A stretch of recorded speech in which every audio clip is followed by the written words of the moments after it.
Hello, I'm Erin, a 29-year-old woman. Today I want to tell you about the most crazy thing that has ever happened to me. I hope to never go through something like this again, but it does make for a good story. Get ready for the twist of your life. First, I need to introduce you to my husband, Sean. Sean and I have been together since our last year of college. We've had a great relationship. We've barely ever fought, and we are each other's source of comfort. After we graduated, we started working immediately. We lived with our parents for a little while and saved up, and when we finally had enough money, we finally moved in together. After we moved in together, Sean and I decided that it was time to formally introduce each other to our parents. My parents welcomed him with open arms, and his parents welcomed me in the same way. After that first interaction, I thought that I had surely made a good impression on his parents. But I was proved wrong a few months later. You see, we would invite our parents to dinner every other week. We figured it was a good way to spend quality time with our families without having to worry about meeting them separately. At these dinners, Sean's mother, Rita, would always make snide remarks against me. She would say something snarky about my clothes, my makeup, my food, or me being a good wife in general. But she would say it when only I could hear her. So I had to be standing near her, and she would say it softly enough for only me to hear. The first time I heard her say something rude, I thought I misheard it. But then I started hearing it a lot more often, and I knew she was trying to be mean to me specifically. It sent a lot of mixed signals because when everyone was around, she'd be really nice to me. She would give me a lot of backhanded compliments, but other than that, she was sweet. I didn't know if she even liked me, so I asked Sean about it one day. I need to ask you about something. Yeah, what is it? Do you think that your mom doesn't like me? What? Why would you think that she doesn't like you? Well, she constantly ignores me, not to mention she's always making snide remarks about me whenever you aren't paying attention. Oh, come on, that's nonsense. When did she make a snide remark? Last time she came over, she asked me if I just made a frozen dinner for her because everything tasted bland, and that was right after you told her that I spent the entire day cooking for her. What? Where was I at that time? You went back to the kitchen to grab some utensils. Oh well, I'm sorry my mom said that, but I don't think she doesn't like you.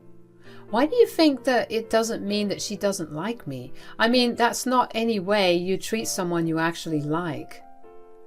My mom can be very critical. If anything, I think it just means that she liked you. She isn't that way with anyone unless she's close to them or wants to get close to them. Well, that's a kind of messed up way to go about getting there. I know, but that's just how my mom is. I promise she likes you. Okay, I'll take it even though I don't necessarily believe it. I let go of all my doubts even though I couldn't shake the feeling that Sean had no idea about what was actually going on and Rita did hate me. I was bored with it and eventually learned to ignore Rita's comments. After about another year, Sean proposed to me. I was beyond happy, and both of us celebrated in a big way. The day after I said yes, we decided to tell our parents about it. My parents were very happy for us. When we got to Sean's parents' place, Isaac wasn't home, but Rita was. So we told her. Mom, we're engaged. Oh? I thought you'd be a little excited for me at least. I would, but are you sure, honey? What do you mean? I just mean that you can do so much better than her. Are you sure you want to marry her? Of course I am. She's the love of my life. Look, I understand that love makes people blind, but this? Don't you think this is a bit much? How could you even say that, Mom? Don't you care about my happiness? Oh, honey, of course I care about your happiness. Well, Erin makes me happy. Just because I care about your happiness doesn't mean that I don't care about only you having the best. Honestly, why are you suddenly against Erin? You never said a word against her all this time. I may not have said a word against her, but I did make it pretty clear that I don't like her. But she didn't even do anything to you.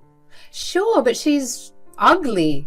and she adds nothing of value to you. She's got an average bank job where she doesn't even earn that much. She doesn't come from any riches, and she has a subpar personality at best.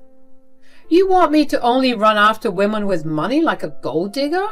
Okay, that's enough. Let's just go, yeah? It was hard to hear that coming out of Rita's mouth. So she really did hate me and even wanted Sean to leave me. I had tears running down my face, and when Sean and I drove back home, Sean was beyond angry at what had happened. We had a long conversation when we got back home. Sean kept apologizing for what his mother said, even when he had no reason to. I told him that I was very grateful for him standing up for me. I knew it must not have been easy to stand up against his mother. Sean assured me that he'd always stand up for me no matter who it was against. Even though Rita thoroughly disapproved of me, we still went ahead with the wedding. Sean's dad, Isaac, had heard of how Rita had replied to our engagement news, and he apologized on her behalf. He told us to feel free to not invite her to our wedding. Even though it seemed tempting to do that, we decided to invite her.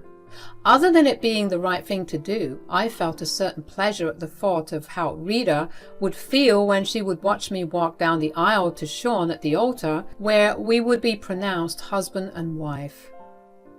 The wedding happened about 8 months after Sean proposed to me. It was easily one of the best days of my life.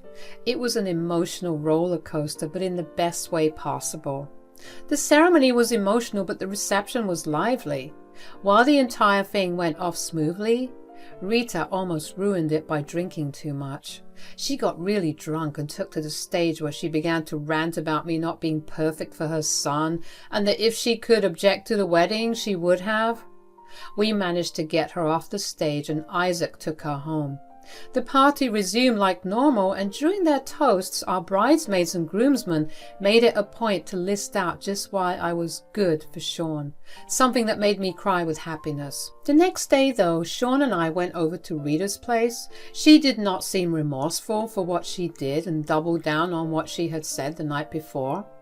I was tired of her disrespecting me to this extent, and I told her that while I had been nice enough to ignore her for so long, it didn't mean that I would always be that forgiving. She took offense to that and tried to yell at me for talking back to her, but I just got up and left with Sean. A day or two later, when I was returning home from work, I saw that Rita's car was in our driveway. I entered the house slowly and softly. I happened to walk in right when Rita and Sean were in the middle of a conversation. "You see how she's talking to me?" "Mom, it's not completely unprovoked. Aside from what you did at our wedding, you also kept egging her on, and she's just reacting to how you're treating her." "That's nonsense. So when I tell her the truth, it's warranted for her to talk back to me?" "I think even you know that you're not critiquing her. You're being mean to her." "What has she done to you?" "What do you mean?" "This is not how you usually talk to me. She's influencing you and changing you little by little." "I think you're jumping to conclusions here, Mom." "No, I'm not. My son would have stood up for me no matter who he was going against." "That's not right. I'll stand up for whoever's right. And in this case, Erin is right. She's standing up for herself, and I'm proud of her for it." "I can't believe you agree with her disrespecting your mom." "She's not disrespecting you. You're the one that's doing that to her." "My God, she's fully brainwashed you, huh?" "Mom, I would really appreciate it if you maybe got help for the way you're thinking. This isn't normal in any way, and I would also like for you to stop treating Erin the way you have been." "I don't need help. And I will not stop being myself just because Erin is a sensitive baby." "Well, you either stop treating Erin that way, or we'll stop coming over." "Whatever. Just wait and see. I'll prove to you that she's not a good person, and I will get you to leave her." "Get help, Mom." Rita walked into the hallway at that point and huffed when she saw me. She angrily brushed past me as she stormed out of the house. Sean apologized for what I had to hear, but I only thanked him for standing up for me. He told me that he was never going to let his mom come between the both of us, and that was comforting to hear. About 2 weeks later, I got an email from an unknown person. They told me that they had important news to tell me about Rita. Now, I know that I shouldn't trust random people on the internet, but I was intrigued. I emailed them asking how they knew of Rita and how they got my email address. They replied in an hour and told me that they had sensitive information that couldn't be shared online. But they implored me to meet them. My gut told me that it was important, so against all logic, I told them I'd meet them. They told me their name was Daryl and asked me to pick the place we could meet. I chose our local Starbucks because it was a public place. So even if this was a scam, there would be plenty of people around me. Daryl readily agreed. We met that weekend. He gave me a general description of what he looked like and what clothes he'd be wearing. I spotted him pretty quickly after I walked in. Daryl? Yes, hi. Are you Erin? Yes, I am. It's a pleasure to meet you. How's Sean? Sean's fine, but if you don't mind me asking, who exactly are you? I work as a private investigator at a firm. A couple of weeks ago, a colleague of mine was asked to investigate you. I didn't know who you were, obviously, but then I looked into your information, and the person who asked for the investigation, I knew I needed to meet you then. Me? Why am I being investigated? Well, Sean's mother, Rita, asked for you to be looked into. Oh my God. She was really serious about getting me out of Sean's life. What do you mean? She has this immense hatred for me, and she's been trying to break apart our marriage. I guess she was trying to find dirt on me. Wow, well, I'll have my colleague come here and take pictures of us. Maybe this will give her a good scare. A good scare? Why's that? I don't know if you noticed it. Sean looks very different from Rita and his father. I mean, it's been a running joke that Sean may as well have been adopted because of how different he looks. He's not adopted for sure, because he's my son. What?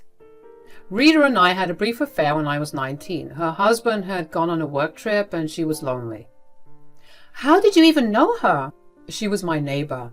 I will not lie, but I did have a small crush on her. She was a gorgeous woman, but I was never going to make a move because I knew that she was married. But the night that her husband left for his work trip, she invited me over and gave me some drinks. Next thing I know... Oh my God. And how do you know that Sean is your kid? Rita told me herself.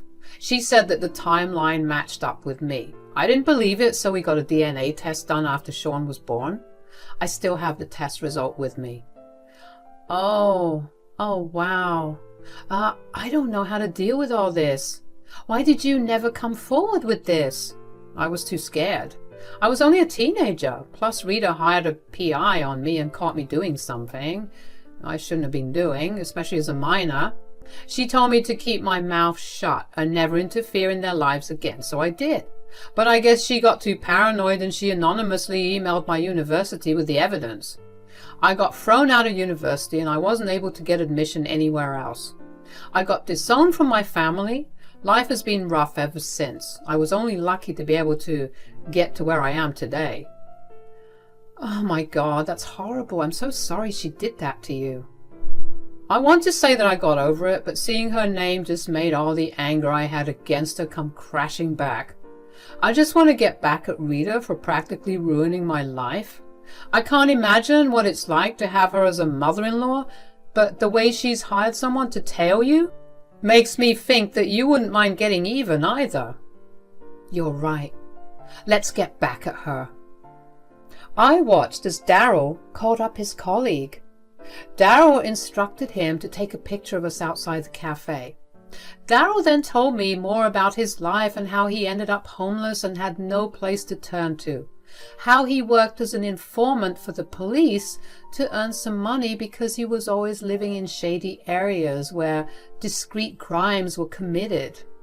It's because of that that he managed to earn enough credibility to end up where he is now. I was just horrified at what he told me. I was in so much shock that I couldn't think. I just listened and listened to everything that he was saying.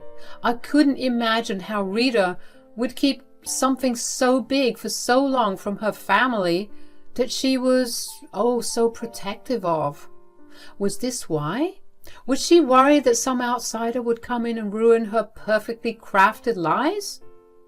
I met the PI that Rita hired to follow me, and we looked over the photographs he had clicked of me. I looked upset and horrified in most of them. Daryl approved of them, and the PI sent the pictures to Rita. A day later, Rita invited Sean and I over for lunch at her place. She seemed nervous and was quieter than usual. I knew that she wanted to talk to me, but I avoided her as much as I could. At some point, Isaac complained about something being wrong with his car, so he and Sean went to the garage, leaving Rita and me alone in the house. Rita took that time to talk to me. "What the hell were you doing with that man?" "What man, Rita?" "Don't play dumb. You know who I'm talking about." "I have no idea about what you're talking about. Are you following me? Is that why you're asking me a question like that? Fine. If you must know, I hired a PI to tail you." "Why would you do something like that?" "You know I detest you. I wanted you out of mine and Sean's lives."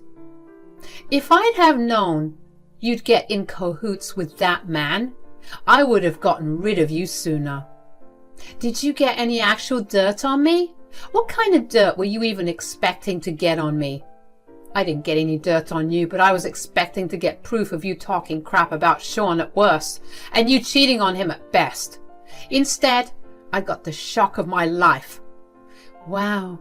So you wanted to prove that I was a horrible person, all while you being the one that has not only lied to her entire family for years, but also ruined the life of another man? Look, I feel really bad that I did all that. But you need to understand I was only doing what was best for my family." "What was best for your family? Cheating on your husband with a teenager was what was best for your family? Threatening that boy to stay away was what was best for your family? Lying to your family for years was what was best for your family?" "I know I'm a horrible person, but please don't say a single word to anybody." "How can I not say anything?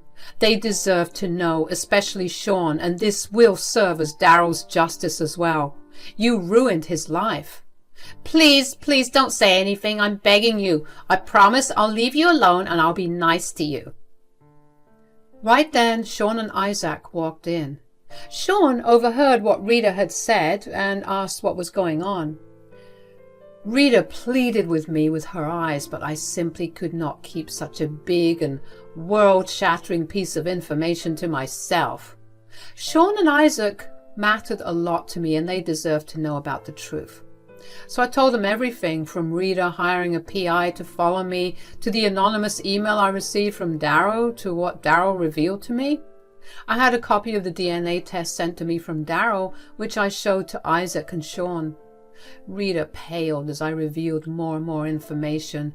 Meanwhile, Sean and Isaac grew angrier by the second. Once I was done telling them everything I knew, everything fell silent. You could hear a pin drop in that silence. Isaac and Sean were beyond upset and angry that they were processing what they had just learned.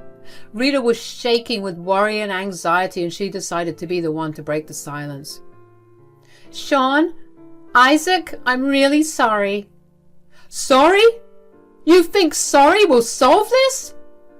"How could you, Mom?" "I was just trying to do what was best for us." "No, you were just doing what was best for you. All you wanted to do was save your own ass."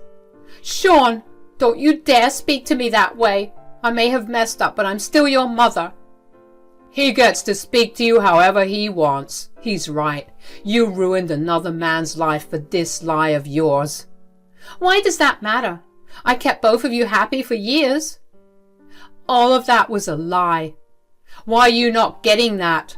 That happiness was built on the back of someone's suffering. You think we wanted that?" "Isaac, I kept you happy, right? I was a good wife to you." "Only after you cheated on me and lied to me about our child. You disgust me." "This is all Erin's fault. I wanted a happy family, that is all, and look at what she's done." You have some nerve to still go after Erin when you were the one that ruined your own life. You're just angry that your plan to tail her backfired in the worst possible for you. I want nothing to do with you anymore." "Me neither. I want you out of my house by the end of this week. I don't care where you end up as long as you're far away from me." Rita tried to plead her case again, but neither Sean nor Isaac paid attention to what she was saying. Isaac excused himself to go to his room, and Sean asked me if we could leave. Rita kept cursing me out as we walked out of the house, but Sean and I did not give her the satisfaction of a reaction. After that, Isaac asked us if he could stay with us for the week until Rita cleared her things out of the house. We obviously told him he could. Sean and Isaac spent a lot of time talking after the revelation. Sean was a mess. He had been scared that Isaac would view him differently, but Isaac assured him that he still considered Sean to be his son.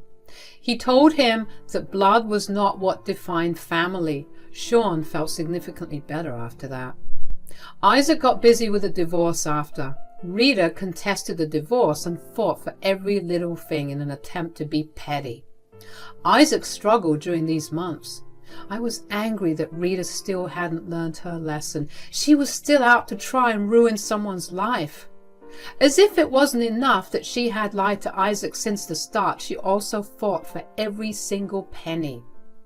Eventually, Isaac was cleared of needing to pay alimony, and Rita was given a slightly smaller portion of all the marital property. Let me tell you, the happiness that Isaac displayed after he had gotten officially divorced was a sight to behold. Sean and I were just happy to see Isaac looking better. As for Daryl, I got him and Sean in contact. Sean was very nervous to meet him, but after one conversation with Daryl, he liked him. He and Daryl have been in contact ever since, and now, whenever we have family dinners, we invite both Isaac and Daryl over, who, by the way, have both bonded because of the nightmare named Rita that they experienced. And Rita, last I heard, she was living in some dingy apartment because that was all she could afford with the money from the divorce settlement. She's working retail now and struggling. For a while, she would keep sending me hateful messages, and while it was entertaining to read those texts, I decided it was for the best that I blocked her. It's been a year since the big fallout, and things are slowly starting to look up. It's going to be a while before all of us go back to being normal, but there's still hope for a better day, and that's all that matters.